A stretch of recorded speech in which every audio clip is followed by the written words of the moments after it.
बाघ और नारियल का पेड़। एक जंगल था। उस जंगल में एक खरगोश सुबह सुबह ही खाना ढूंढने के लिए बाहर आई। उस खरगोश के थोड़ी दूर जाते ही एक बड़ा सा बाघ आया। वह बाघ उसे देखते ही उसे पकड़ने के लिए उस पर कूद पड़ा। बेचारी खरगोश कांपते हुए दौड़ने लगी। एक जगह पर खरगोश को एक बंदर पेड़ पर बैठी दिखी। तब खरगोश ने बंदर से कहा, बंदर जीजू, बाघ मुझे मारने के लिए पीछे पड़ा है, किसी भी तरह मुझे बचाओ ना।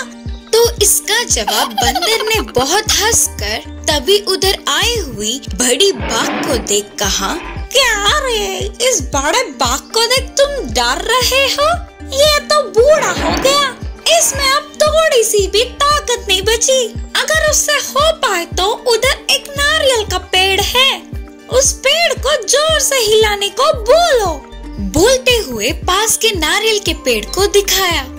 उसकी बातों को सुनने पर बड़े बाघ को बहुत गुस्सा आया। तब बड़े बाघ ने बंदर से कहा, तेरी इतनी हिम्मत मुझे ऐसी बातें बोल रहे की? तो फिर अब देख, उस नारियल के पेड़ को उखाड़ के फेंक दूंगा और बाद में तुम दोनों को भी देख लूंगा। और तुरंत बाघ उस नारियल के पेड़ को पकड़कर जोर से इधर उधर हिलाने लगा। लेकिन वह नारियल के पेड़ पर खूब सारे नारियल थे। जब से यह बड़े बाघ ने पेड़ को हिलाना शुरू किया, तब से उसके जोर लगाने के कारण ऊपर के नारियल पेड़ से नीचे गिरकर सीधा उस बड़े बाघ पर एक एक करते गिरते गए। ऐसे उसके माथे पर बहुत ज्यादा चोट लगी और वह अचानक उधर ही बेहोश होकर गिर पड़ा। तब बंदर और खरगोश दोनों ही हंसते हुए वहाँ से चले गए। असली चोर कौन? अकबर बीरबल की कहानियाँ। एक गांव में एक व्यापारी रहता था। उसने अपने व्यापार में मदद के लिए एक काम वाले को रख लिया। मालिक का हर काम करते हुए उस काम वाले ने भरोसा कमा लिया।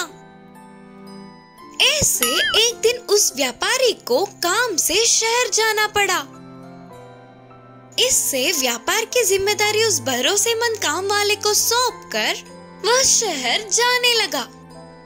अपने मालिक के जाते ही तुरंत वह काम वाले ने घर के सारे धन, जेवर और पैसों को पोटली में बांधकर भाग गया। फिर शहर से लौटने वाले व्यापारी घर खुला देख चौंक गया। यह काम उस काम वाले का ही होगा सोचकर सारे जगहों में ढूंढने लगा, लेकिन कोई फायदा नहीं। कुछ दिनों के बाद शहर जाने वाले व्यापारी को बाजार में घूमता हुआ काम वाला दिखा। उस काम वाले ने भी अपने मालिक को देखा और वहाँ से बच के निकलना मुश्किल है समझकर तुरंत उस व्यापारी को कस के पकड़ लिया। आखिरकार तू इतने समय बाद मिल ही गया ना, अब कहाँ भागेगा रे? चोरी करेगा तो मैं चुपचाप छोड़ेगा सोचे क्या? शराफत से अपन के पैसे और जेवर वापस दे दे। बोलते हुए जोर से चिल्लाने लगा। इससे व्यापारी अचानक चौंक गया और कहा, मैं चोरी क्यों करूँगा? अगर तूने तुरंत मेरे पैसे और जेवर नहीं दिए तो राज्य के सैनिकों के हवाले कर दूंगा। मेरे धन को चोरी करके मुझे ही सैनिकों के हवाले करने की धमकी देता है रे? बोलते हुए काम वाला उस पर चिढ़ रहा था। ऐसे व्यापारी और काम वाले के झगड़ा करने पर बाजार के सारे बड़े वहाँ उन्हें घेरे। लेकिन उन दोनों में कौन चोर है और कौन मालिक पता नहीं चल रहा था। दोनों को इंसाफ दिलाने के लिए महाराजा जी अकबर के दरबार में ले गए। सभा में सारे बड़े उपस्थित थे। अकबर और बीरबल के सामने उन्होंने पूरी कहानी सुनाई। मैं एक व्यापारी हूँ, ये मेरे पास काम करता था। एक दिन मुझे शहर जाना पड़ा तो मैं अपने व्यापार की जिम्मेदारी इसे सौंप कर गया। मेरे वापस आने तक इसने मेरे पैसे और जेवरों को चोरी करके भाग गया।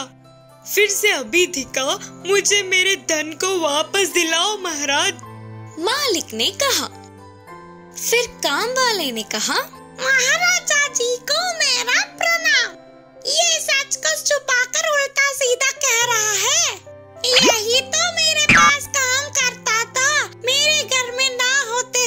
अच्छा सा मौका देख मेरे पैसे और जेवरों को चोरी कर लिया। अब मैंने इसे पकड़कर पूछा तो मुझे ही चोर बना रहा है। मेरे धन को मुझे वापस दिलाओ महाराज। बोलकर काम वाले ने भाते बनाए। सभा में सबको दोनों की बात सही लगी। यदि अगर अभी इंसाफ गलत हुआ तो एक ही व्यक्ति का 2 बार नुकसान होगा। लेकिन इनमें से असल में चोरी किसने की करके सारे सोच में पड़ गए। बीरबल ने एक सैनिक को बुलाकर दोनों को ले जाकर फांसी के फंदे के पास खड़ा करने को कहा। फिर उन दोनों का सिर फंदे में रखवाया। अब मेरे कहे हुए काम वाले का सिर काट डालो करके बीरबल के बोलते ही तुरंत सच्चा काम वाला डर से अपने सिर को निकाल दिया। इस तरह चोर की चोरी पकड़ी गई। उससे पैसे और जेवरों को लेकर व्यापारी को देते हैं। व्यापारी बहुत खुश हुआ और उस काम वाले को कठिन सजा सुनाया। समय रहते ही चोर की चोरी पकड़ने वाले बीरबल की सभी ने तारीफ की। इस कहानी की सीख है कि धोखा किसी न किसी दिन तो सामने आएगा ही। कृतज्ञहीन भाग। एक जंगल था। उस जंगल का राजा था शेर। उसी जंगल में एक भाग भी रहता था। वह बहुत ही बुरा था। भाग की इच्छा थी कि वह उस जंगल का राजा बने। उस भाग के साथ हमेशा एक लोमड़ी और एक भेड़िया दोनों घूमते थे। वे दोनों बाघ के किसी जानवर को मार के खाने के बाद की बचा हुआ आहार खा के जी रहे थे। वह बाघ बाकी के जानवरों से दुर्व्यवहार करके डरा कर भयभीत करता था। एक दिन बाघ ने शेर से कहा कि मैं इस जंगल का राजा हूँ करके बोलते हुए बहस करने लगा। वह बहस थोड़ा आगे जाकर बड़ी लड़ाई में बदल गई और दोनों के बीच युद्ध भी छिड़ गई। उस युद्ध में शेर के पंजों से मार खाकर बाघ हार गया। तब बाघ को बहुत प्यास लगी, लेकिन फिर भी कमजोरी के कारण उठ न पाते हुए ऐसे ही एक पेड़ के नीचे पड़ा था। उसी रास्ते से कोई जानवर गुजरा तो उनसे पूछकर पानी मंगवाएंगे। तभी उस तरफ उसके साथ ही रहने वाले लोमड़ी और भेड़ियों का आना बाघ ने देखा। अरे ओ लोमड़ी और भेड़िया, रुको रुको, मैं उस शेर के हाथों में बहुत मार खा के प्यास से तड़प रहा हूँ। इधर से उठ भी नहीं पा रहा हूँ। तुम दोनों जरा नदी के पास जाकर मेरे लिए थोड़े पानी लेते आओ ना करके उनसे पूछा। लेकिन वे दोनों ही बाघ को अनसुना और अनदेखा करके उधर से चले गए। उसकी थोड़ी देर बाद में उसी तरफ एक हिरन का आना बाघ ने देखा और तब बाघ ने अपनी स्थिति का वर्णन करके पानी लाने को कहा। तब हिरन ने बाघ के बातों को सुनकर कहा, ना बाबा ना, तुम बहुत बुरे हो और साथ ही बेरहम भी हो। अगर मैंने तुम्हारी मदद की तो मैं पागल ही होंगी करके बोलते हुए उधर एक क्षण भी नहीं रुकते हुए भाग गई।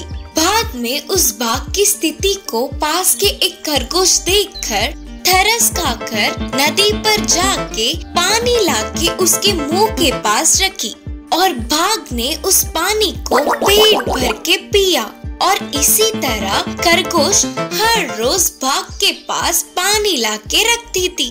ऐसे थोड़े समय में बाघ ठीक हो गई। फिर एक दिन खरगोश हमेशा की तरह पानी लाकर बाघ के पास रखी। बाघ न जाने कब से भूखा था, तो बाघ खरगोश पर थोड़ी सी भी दया न करते हुए कम से कम उसके लिए आभार होना तो दूर उल्टा उसे मार के खा गया।